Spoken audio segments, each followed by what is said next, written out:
£240 million. That is what Tottenham have spent this summer. A club record on Sandro Tonali, another club record a couple days later on Mateus Fernandes, £52 million on Jan Paul Van Hecke, and then Robertson and Senesi on Freeze.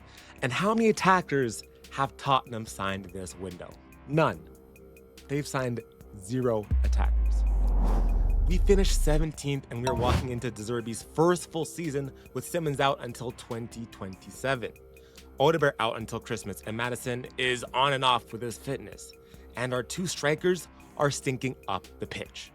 So in today's video, I'm going to be covering the 4 attacking signings that Tottenham can look to make to strengthen this team. Because right now, if we go into this season with the current attack that we have, Tottenham could be looking at a mid-table finish. So I'm proposing 4 names, and it's the ones we've been linked to the strongest. Savinho, Cody Gakpo, Omar Marmush, and the last one, I'll wait till later. So we're gonna be using the same formula for all 4.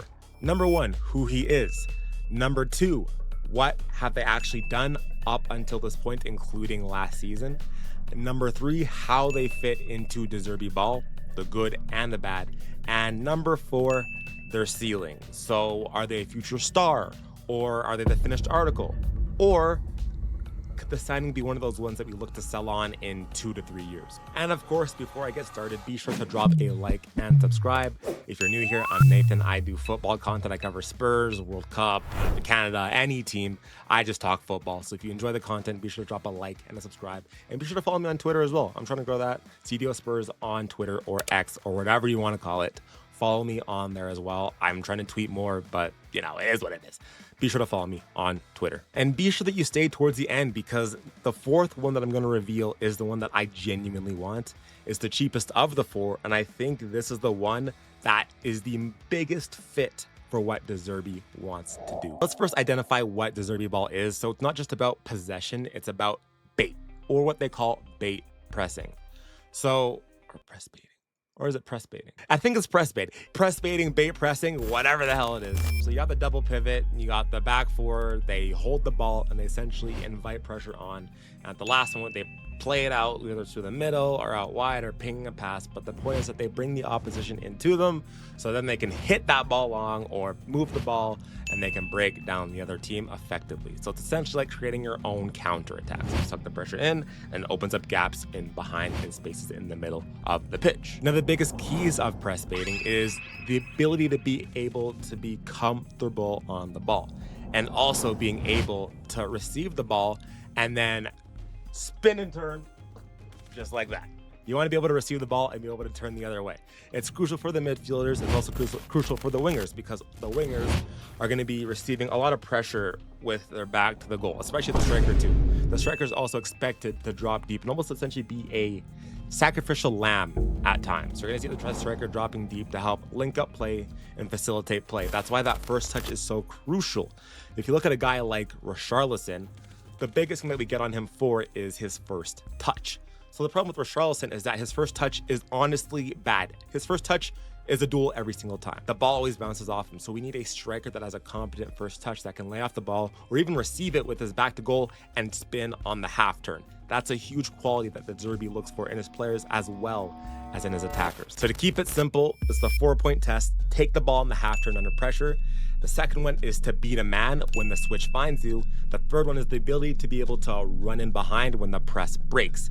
And the 4th one is to be able to press hard to set the trap, because pressing is another underrated part of the Zerbi ball. We've seen this preseason already for Spurs that the press has gotten a lot of goals for Tottenham. So if you can press effectively, it allows for the entire system to be a lot more fluid and for us to get a lot of goals on the counterattack and create our own counterattacks and win the ball up high. So let's start with Savinho, and this is what I call the never-ending story. This saga has been going on for over a year, and Manchester City consistently keep on driving the price up and up and up and up. It started out around 50 to 60, now it's pushing 70 plus million pounds. 70 million pounds for a player that was a backup option for Manchester City last season. That's madness. So Savinho is 22 years of age. He's born in April of 2004. He's 5'9". He's right-footed, and can play on either wing, both left and right. And he's pretty good at it too. He likes to cut inside when he's on the right. When he's on the left-hand side, he can go inside or outside or whatever it may be. But he's very comfortable on both wings. Last summer, he signed a contract until 2031, which, when you look at it in hindsight, is ludicrous, especially because he wanted this move a long time ago for more game time. So why would you sign the contract? Anyways, that's not what we're talking about here. Either way, he has a long contract, and City value him at around £70 million. So Savinho's played for a few different clubs. He had a pretty meteoric rise, to say the least. He played for Atletico Marino. I'm pretty sure I butchered that. At age 16, he was part of a 2021 treble-winning squad. In 35 games, he had 2 goals. And then in 2022, Citigroup bought him for €6.5 million plus bonuses. And then he played for Troyes, but he didn't actually step on the pitch once. And then he had a loan to PSV in 2022-2023, which he had 6 league games and scored 0 goals. But I think he played a lot in PSV's youth system. And then in 2023-2024, he had a loan to Girona, and this is the season where Savinho came completely alive. He played in 37 games, he had 9 goals and 10 assists, and he was phenomenal this season. This was the season that really put Savinho on the map, and that's when City bought him properly in July 2024 for around £30.8 million, give or take. Fast forward to the 2024-2025 season. In 48 games, Savinho put up 3 goals and 13 assists, and he had 10 assists in the Premier League. So he was a massive creator in this system, and for his first season in the Premier League, this was phenomenal. Now in 2025-2026, he was on and off. He had a couple injuries. He was out for around 6 to 8 weeks, and then they bought Savinho, which pushed him way down the pecking order. And he finished the Premier League season on 24 appearances with 1 goal and 2 assists. So not that good at all. Not too good. Definitely not worth £70 million. So let's talk about the fit for Spurs. So this is exactly the profile that would be perfect for a Zerbi system. He has the ability to beat his man one-on-one. He's very good at pressing. His build-up play is very good. He's a very technical winger. We know how good Savinho is. We've seen the clips. We've seen the highlights. We know what he can do. He's right-footed on the left, so he cuts inside onto his shooting foot, and he's able to pass it well. He's also able to cut back the other way and switch in across. So he's very good on both sides. And he's also Prem-proven. And this has been a big focal point for Tottenham this season, has been the whole Prem-proven model. So he's exactly in that. Now, if we look at the bad, he has no end product. Okay, so 2 Premier League goals in the last 2 seasons, pretty much, which is horrendous to say the least. He gets a lot of assists. He's pretty good at creating, but he gets no goals. And our main problem really is the goals. Yes, we didn't create too many chances last season either, but our main issue right now is the goals, and he doesn't exactly solve that for us. So if we're going to bring in Savinho, it has to be on top of another proven goal scorer. And then on top of that, the price is just way too high for a player of his quality. £70 million should be getting you some of the top players around Europe. But the reality is £70 million right now would get us a player who's pretty good at getting assists but has no end output. That's insane. Now, if we talk about his ceiling is extremely high. And this is what makes this very hard, because I think based off of the fact that he's 22, he has so far to go in terms of his growth. And we're already seeing it this preseason, where he's had a couple good games against the K-League All-Stars and then other preseason games as well. So he's clearly trajecting up a little bit, but at the price, it's really tough to justify that where he is right now is worth that money. But his ceiling is extremely high. And if he continues on the trajectory that he should be, he could easily be a star player for us. So I pose this question to you guys. Would you pay £70 million for Savinho at this rate? Or would you go to look elsewhere? Let me know in the comments. So Savinho is a product, a talent with no end product. So let's flip it a little bit. Let's talk about someone who does have some end product. Cody Gakpo. Liverpool wants £72 million at least for Cody Gakpo. Again, the prices are so astronomically high. However, with Cody Gakpo, he solves our biggest problem, which is the goal. Cody Gakpo is 27 years old. He was born in May of 1999. He's 6'4", right-footed, and he can play on the left or as a center forward. He has a contract till 2030, and Liverpool value him at around £72 million plus more. I've seen reports of it could potentially rising to almost 80 to 85 million pounds, which again, it's just not worth the money. Now, currently Liverpool are chasing for Bradley Barcola, which is the only reason why he might be gettable for Spurs. That might be a domino that needs to fall that would allow Liverpool to sanction the sale for Cody Gakpo, and it's giving Spurs encouragement that they could get their man. And the player is actually very open to joining Spurs as well. If you look at his career, he was in PSV's academy from age 8. He debuted in 2018. In the 2021-2022 season, he had 21 goals in 47 matches. He was Dutch Footballer of the Year. And then in the 2022 World Cup, he scored in 3 straight group games against Senegal, Ecuador, and Qatar. And then in 2023, Liverpool bought him for around 37 million pounds. In the 2022-2023 season, he had 7 goals in 26 matches. In the 2023-2024 season, he had 16 goals in 53 matches. And then in 2024-2025 season, he had 18 goals in 49 matches. And then in the 25-26 season, he had 9 goals and 6 assists in 52 matches. And then for Netherlands, he has 54 caps with 24 goals, and he started a lot of games at the World Cup this season. In terms of his fit, I'd say it's pretty good. He's very tall, he's 6'4", and he's able to play both on the left and up the center.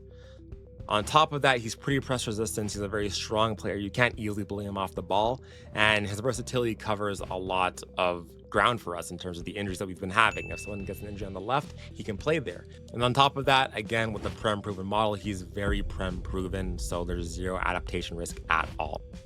Now, in terms of the bad, he is not a one-on-one dribbler at all.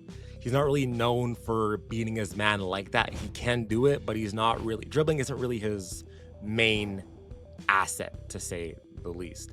And the problem with him as well is that he's very robotic in terms of he just does the same thing over and over again. He's pretty much Mr. Predictable. Now, this isn't the biggest problem because it's like you miss 1,000% of the shots that you don't take, or whatever the heck the quote is, you know what I mean? He's trying to master this move of cutting inside and shooting on his right foot, which he scored a lot of goals from, and he's really good at it. The problem is that it becomes so predictable. And if he can't do it all the time, it becomes a very annoying feature of his when you see him doing it 5, 10, 15 times a game. Another issue is as well, so he's coming off of a down season, so he's not really trajecting up, he's actually going down. Now, one bad season doesn't really mean we shouldn't buy him, but it's just something to keep in mind that we're buying a player who had a really down season. And then on top of that, he's already 27, so I don't see him getting too much better. You might be able to squeeze a little bit more out of him, but he's not really going to shoot up. I think he's right at his ceiling. I don't think he's going to get too much more better. He might be able to get back to the 15 to potentially 18 goals. But in terms of him becoming this crazy revolutionized footballer, I think what we're seeing is and again, the price is just too much. We're not going to pay 80 million pounds for him. Even 70 million pounds is a lot for him. The problem is that if we keep buying in the Prem, we're going to keep running into these high prices. So I urge Tottenham to potentially look elsewhere, and we'll get into that really shortly here. But let me know, is this smart business? Like, is Cody Gakpo a good signing for Tottenham? He solves the goal problem, but is this really the guy that we need, especially with the price that we're looking to pay, or could we go elsewhere? So we got Savinho, who is a creator with no goals. Then we have Cody Gakpo, who is a finisher with no dribble. What about a lad who won the Premier League goal of the season 15 months ago and now cannot even get on the pitch? Last season, Marmush played 699 minutes of Premier League football for Manchester City, and they're looking at around, again, 70 million pounds plus for Marmush. This one is probably the least likely because the stance for City is that he's not for sale. But maybe a bid that they cannot refuse would be enough to sanction the sale. Marmush is 27 years old. He was born in February of 1999. He's Egyptian. He's 5'11", he's right-footed, and he's a center forward. He has a contract till 2029. He's valued at around 70 million pounds, and City's stance, again, is that he's not for sale. Spurs, Newcastle, and Barcelona have all been rumored to be circling for Marmush, but there's nothing that ever really progressed too far on that. Now, Marmush has played for a load of clubs. He played at Wolfsburg when he was 18, and then for 3 years he was mostly in the reserves there. And then he played at loan for St. Pauli, which he had 7 goals and 21 matches in the second division. And then he was also on loan at Stuttgart, and he was the Bundesliga Rookie of the Month twice. Then the big one, the free transfer to Eintracht Frankfurt in 2023, which saw him get 16 goals in 37 matches. And then the 2024-2025 season, he had 15 goals before Christmas. And this was a club record for goals in the first half of the season for Eintracht Frankfurt. And he also got Player of the Month in September and November.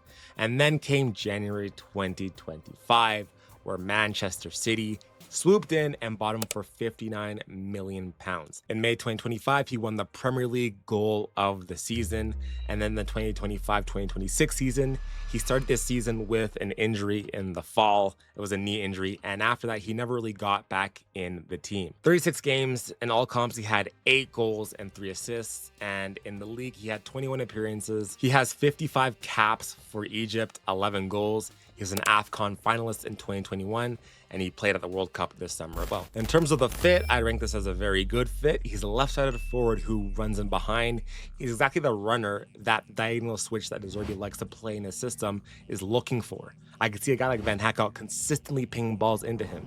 He also presses very, very well, and Frankfurt were a very pressing side, and he led the line for them as well. He's also a very big goal threat from range, and like Gakpo, unlike Savinho, he can ping goals from a long range, which I don't think we have a lot of in this team as well. So when you're down, when you're trying to break down a low block, you need players like Marmush to be able to score a goal from outside the box or score a wonder goal from nowhere. We don't really have that in the squad. And again, he's very versatile, so he can play on the left wing and he can play in the 9 as well. He's a very technical player too. He's not this crazy big strong player, but he's a very good technical striker that can link up play. He's going to be a perfect fit if you were to play in the middle, because he'll give us that ability to hold the ball. He'll give us that ability to be able to distribute the ball, drop deep, and pass the ball out, as well as the ability, like I mentioned before, to hit a ball from long. He's a very good finisher. He has a very good shot on him, which is what I love about him. And again, Prem proven as well, which is a big thing for Spurs. Now, in terms of the bad, Frankfurt Marmush and City Marmush are unfortunately a little bit different players, to say the least. 18 months of pretty much bare bones football at City. You may want to raise some concerns about, is he going to be able to come into Spurs right away and kick off running like we need? Or will he take a bit of time to adjust to the Zerbi system? And here's where a bit of a tactical concern comes in. Frankfurt was a very transitional team, and the Zerbi ball is more of a methodical, controlled, patient possession team, where you're not really going to be in these crazy end-to-end moments. Now, the idea is to create that through press baiting, but majority of games we're probably going to be breaking down teams. So is Marmush the player that will be able to suit that? I think the biggest asset that he has in that situation is, like I mentioned before, his ability to hit a ball from long. But I don't know if the slow, methodical, paced system is exactly where he can thrive. And that might be why he didn't really get too many minutes at City as well. Obviously, Erling Haaland is there, but we never really got to see him properly in a run of games in the Pep Guardiola system. And then the biggest hurdle here is the fact that City might not even look to sell. It's going to probably take a bigger bid than Gakpo, unfortunately, to get Marmush out of City, because they literally just bought him not too long ago. Who knows what can happen? Maybe City bring in some reinforcements. They might be more willing to let him go, but I honestly don't think City sell us Marmush and Savinho in the same season. In terms of the ceiling, it's a bit of a weird one because we haven't really seen him have a good run of games in the Premier League yet. He is 27, but I don't think he's actually had a fair shot to prove himself in the Premier League. So maybe if he had, 30, 38 matches a season, consistent football, he could go up levels. I do think he has a level to go up. I think he could definitely become a 15 to potentially even 20 goal striker if he's in the right system and the right team. But we don't know, and it's all really just speculation at this point. So let me know what you guys think. Is there any chance of Tottenham signing Marmush, or is this just completely cooked and should we go to look somewhere else? Now let's talk about the one who might have it all. The one that I teased at the start of this video. Yes, I'm talking about Mikautadze. Did I say that right? I don't know. Now listen, I don't even blame you if you jump straight to this part, but you missed some other really good breakdowns. So if you jump straight here, go back and check out the other ones. But this guy is the player that I would love to see at Tottenham more than any other name that we've talked about in this video. and I'm going to tell you exactly why he is the best tactical fit for the Zerbi ball. So Mikautadze was born in October of 2000. He's 25 years old. He plays for Georgia. He's 5'9", and he's a center forward at Villarreal, but he came up as a left winger, and he can still play out there as well. He has a contract till 2031, and he's valued at around 30 million euros. The cheapest of the four. On August 7th, Paulo Keefe reported that he's on Tottenham's short list, as well as a bunch of ITKs like SZY, Lily White Leaks, Himothy, and others. There's been no formal approach yet, just monitoring at this stage, but this one is one that's objectively on the list. So he was in Lyon's academy as a kid, but she was then released and picked up by Metz at 18. He had a loan in the Belgium second division. He had 19 goals and 21 games played. He was the joint top scorer. And then next year in the top flight, he had 9 goals. Now back at Metz in 2022-2023, he was the top scorer in the whole of League 2, scoring 23 goals in 37 matches, and he was the League 2 player of the year. Then Ajax bought him in 2023 for around 18 million euros, which was a disaster. 9 appearances, 0 goals. Then he went back to Metz on loan in January of 2024, which he scored 13 goals in 20 league games. And he became player of the month for 3 times throughout his time at Metz in 2024. And then Metz went down anyway. And then in Euro 2024, he was Georgia's first ever Euros scorer. He scored the first goal in the Euros for the country in their entire history against Turkey. And he finished as joint top scorer of the tournament. So he went to Lyon in July of 2024 for around 18.5 million euros. And in the 2024-2025 season, he scored 12 goals in 36 league games. And then in September of 2025, Villarreal bought him, got him on a 6-year deal, and in the 2025-2026 season, he was outstanding. 32 games in La Liga, he scored 13 goals and 6 assists. He was Villarreal's top scorer and reported as the most prolific debut season of any player in La Liga that year. It pretty much had a goal contribution every 111 minutes. In all comps, he played 44 games, 16 goals, 6 assists, including a Champions League goal. And then for Georgia, he has 43 caps and 23 goals. And he once put 4 goals past Thailand. So now let's put him through the 4-point test. First off, he is very good at receiving the ball. This is one of his best traits, and I think it's the reason why we want him. He profiles very, very similar to Eli Krupi Jr. He's very good at taking the ball in the half turn with a center back climbing onto his back, and he either spins or he lays it off the first time. This is the hardest skill in the Zerbi ball, and most strikers in this price bracket cannot do it at all. Or Charleston can do it, Solanke's okay at it, but this guy is elite at it. Next up, he's able to beat his man. He came through as a left winger, and he still plays on the left as well. He's decent at it, even though he's mainly a striker. He's right-footed as well, so he's able to cut inside, almost like an inside forward type of player, and he has a proper shot on him. It's not the Marmush long-range type of shot, but it's a very impressive, determined, purposeful shot that he has on him. 13 goals off 11.4 expected goals means he is finishing better than the chances he's being given. Next up, he also loves to run in behind. So he had 6 assists as a center forward, 28 chances created. So he's not only a finisher, he's also a link man. He can drop in deep, he plays the 1-2s, he spins in behind. He's a very technical player, and that is exactly the chemistry De Zerbi wants between his 9 and his 10. And then of course the versatility. So like I said, he can play on the left and as a center forward. And with Simons gone until 2027 and Odobert out until Christmas, and also Tell just being Tell, a signing that can play both on the left and up the middle is a super big bonus for the attackers that we're looking to sign. And here's the bit that seals literally all of it. He's the cheapest of the 4, and he is the only one of the 4 who got better last season rather than getting worse or plateauing. Savinho went backwards, Gakpo went backwards, and Marmush, he kind of plateaued because he didn't win many minutes. This brother right here changed countries, changed leagues, walked into La Liga, and he was cold as a Listen, I've been gassing this guy up a lot, so I'm not going to pretend like he's perfect because there's 2 real problems. Number 1, he doesn't press well.